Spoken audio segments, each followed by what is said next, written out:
میں اپنی مرضی کا گانا سنوں گا. ان سب چیزوں سے بچنے کے لیے گھر کا کوئی کام کر سکتا ہے, پیاز کاٹ سکتا ہے, کوئی چیز کاٹ سکتا ہے, آنسو آئیں گے پیاز کاٹے گا تو.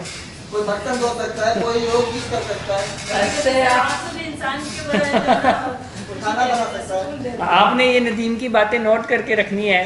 یہ پیاز بھی کاٹے گا, یہ جو ہے کچن بیماری کے دوران بھی اپنے گھر کے کام سارے کرتا چلیں. Good, well done. تو اب یہ آ کے اور بھی کرے گا.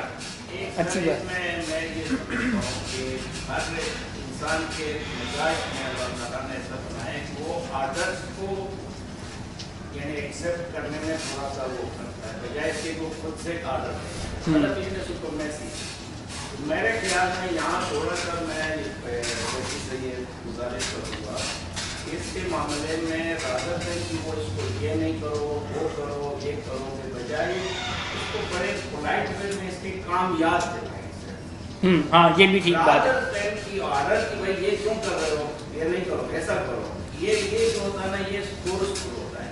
تو آپ کہیں کہ آپ نے سمیر آپ نے یہ نہیں کیا, آپ کو ایسا کرنا چاہیے تھا, آپ نے نہیں کیا, تو یہ میسیج وہیں چلا جائے گا لیکن وہ آرڈر کی شکل میں نہیں آئے گا, تو یہ اس چیز کو برا نہیں منائے گا. ہاں سجیسٹو فارم میں بات کریں, آرڈر فارم کی بجائے سجیسٹو فارم میں بات کریں. یہ بھی ایک اچھا ہے کیونکہ وہ تھوڑا سا رشتہ بھی ایسا ہے نا کہ میں کوئی زن مرید ہوں, ٹھیک ہے, میں زن مرید بنتا جا رہا ہوں.